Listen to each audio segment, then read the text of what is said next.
Hey! So, what do I always start with? So, I need to work on that. Let's try that again.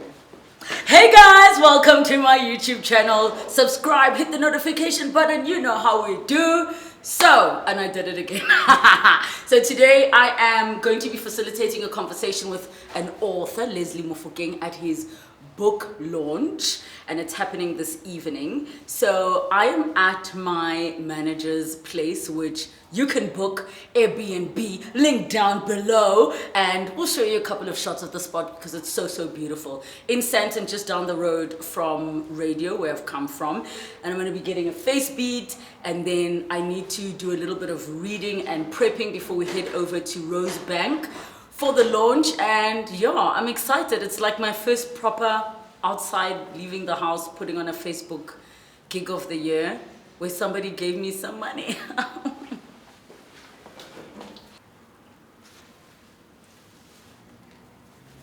Grab the tissue. There we go. Your whole face beat.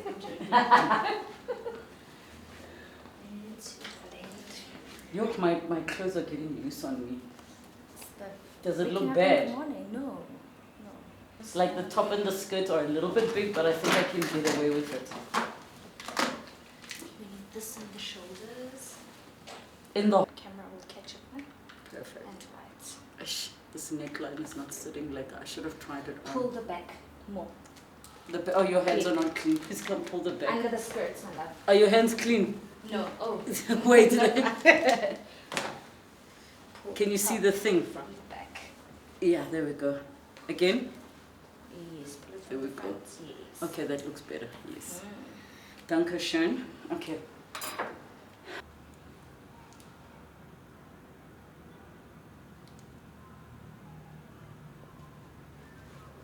Imagine we're combing your hair and the mascara goes. Hair and makeup, people fight all the time when they have to work at the same time. Or when it comes to eyes. It's not easy.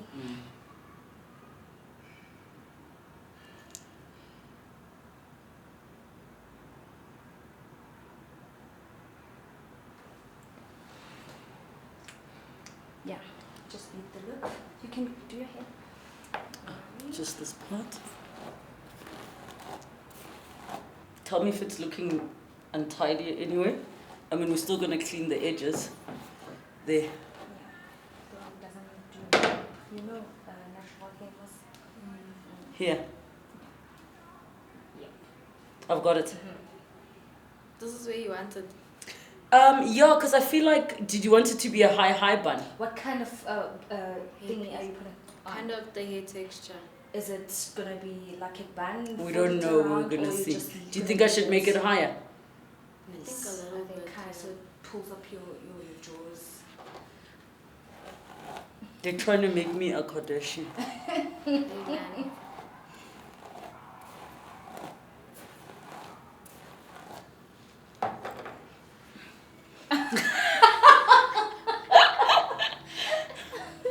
Improvise. Just the hair flick just helped my hair get in place. Is it straight? It's perfect where it is. Okay. Anymore. Because I just feel like for me, Yeah. I mean, it looks cute for certain looks and feels, but it's not timeless for me. Not the obvious. You know like which ones mine, I'm you talking know? about. These. Your, No, I'm not even talking about yours. Yours are very subtle. I mean the guys. Would Angela Bassett and Tina Turner do swoops? They would not. Because no one has asked them to do it. Would Oprah Winfrey do swoops? No, she You didn't. see, that's the energy I'm channeling this year. yeah, but sometimes Oprah looks like Tulima Donsela sometimes. But she doesn't do swoops. You know you need sweeps some days. Journalist, a South African Music Awards spokesperson, a commentator, and of course an author. Lesley has also written 2 celebrity biographies for Khanyi Mbau and Somizi and Khanyi Mbau. His latest awe-inspiring and insightful work of art is a book which was originally his master's dissertation. The book is about his grandfather, Mongangane Wilfred, who played an integral role in the Northwest and who was a staunch Dutch Reformed Church evangelist. But the reason I need to explain Jorge Namang, I was actually baptized in here. And isn't it amazing how the world works, that somehow a woman who was baptized in here was in a home that was Roman Catholic, went to schools that were Anglican, found myself singing in choirs for the Noord-Transvaal Jeugdkoor, and then ended up performing in Ingia choirs singing Die Here is my Herde. So it is by no error that I am here today. I believe in divine intervention. And I feel like those that walked before us are sitting proudly saying, Bona Mofokeng, Bona Maboja. Baluzi Badababedi, Babo Bolela, Karena. Lesley, good evening, and I'm so excited for you! The man of the moment, let's give him a big round of applause. Thank you so much, thank you.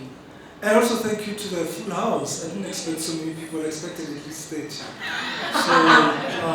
very impressive, thank you so much. I love how Mbumi mentioned that he has authored celebrity books, and I think to myself, that when you write other people's stories, you get to remove yourself from the vulnerability of sharing your own. So I want to start with this conversation of, how the hell are your nerves? Well, I mean, as you did in your introduction, or was it Bumi said, that this started off as my master's dissertation at Wits. I've got some of my classmates in here. I saw Lebogang and Valen, we were all in that class. And that's what gave me confidence. Because when you pitch a story, you don't know how people will react. First of all, it's this obscure place in the Northwest nobody has ever heard of. They can't even pronounce the name. Yet they guaranteed me, they told me that the story mattered. That despite the location, despite the people, they still matter. There's something there about our stories that we are not telling, because sometimes we look down on ourselves and feel like it's not good enough, nobody will be interested. And we forget that our parents don't come into this world for mahal. They actually came here to leave something for us to take it forth for future generations. So I was nervous with the story, I'm not going to lie. Even with the writing of it, there was a lot of work. I had to dig deep. As you say, this was not a celebrity biography. This was the story of a man that brought me up, but also a man that I wanted to study and understand, because the choices that he made back in the 1930s, when he went to school and study and become the very first in his family to be literate, those choices reverberate in my life right now, all the way to the choices he made about religion and church and all that. So it was intensely personal and scary. And I think the other part of the vulnerability, outside of what you mentioned, that we tend to look down on ourselves and our stories, but the biggest challenge is, not only are we not telling our stories, we're not searching for them. And one of the key things I absolutely admire is that you took on the journey to go and explore. By show of hands, how many of you here have a family tree that goes back more than 3 generations? You do. So one person in this room. Okay, 2, 3, 4, 5. Still the minority of this group. It's still the minority of this group, because of the type of past that we have from the colonization. There are so many missing pieces, and because our grandparents didn't want to speak. I recall asking my grandmother, why do you have blue in your eyes? Why are you so fair that I have such soft hair? And she couldn't answer me. To this day, I'm like, DNA ancestry, I'm coming. I must see if I'm 10% Dutch or whatever the case may be. But to bring us back is that we can't tell our stories because we haven't heard them. But for you to hear them, you really have to make the effort to go and go on that journey. Some people don't even know who their fathers are, so you already have a whole entire half of your DNA and family tree that's missing. But if you dig, you might discover, oh, actually my brother's with me at Wits, I didn't know, right? So it is a very brave journey to embark on, to find out not just where you come from, but acknowledging that it's going to tell you who you are. So, before we talk about the why, talk to us about what does that self-discovery journey look like when while you're opening yourself up to beautiful information, you might open yourself up to things you were not prepared to hear. That is true. So the first trip I made probably was to the Free State, to see these places that our grandparents used to talk about. Senegal, Libertasi, Paul. My grandfather actually was born in a place called Paul, and the most famous person to come out of Paul is, I think it was P.W. Buerta. Very proud. I think that was the other famous person to come out of Paul, and I think they were born the same year, 1914. So that part I enjoyed, rediscovering and discovering these places. There's a place called Rosendal, where he went to primary school, let's say. And I didn't know what to expect. And I found the most beautiful Eastern Free State town. The name Rosendal comes from the roses that grow organically all over the place. So you can imagine how beautiful it is. The mountain ranges, the weather, it was just a stunning place. The only place that I didn't get to is Tabanchu. I still regret that. I'm still going to make that trip because he got his standard 6 at Moroka Institution in Tabanchu in probably 1939, 38. And then I also traveled. I got to travel. I'm still a student at Wits. So I have these privileges of these trips that come on. So I want to explain how I got to Paris because people might think that I had money to go to Paris. We're all looking at you thinking you had money. It was a grant from Wits that got me to go to Paris. And I got to a place called Boulevard Arago. This is the headquarters of the Paris Evangelical Mission that's been there since probably 1700s and is still standing. And I managed to get in there. The trip did not yield the results I was looking for, so I didn't get much information. And language was also a barrier. I found people who could not speak English. Why did you not go there au parler français?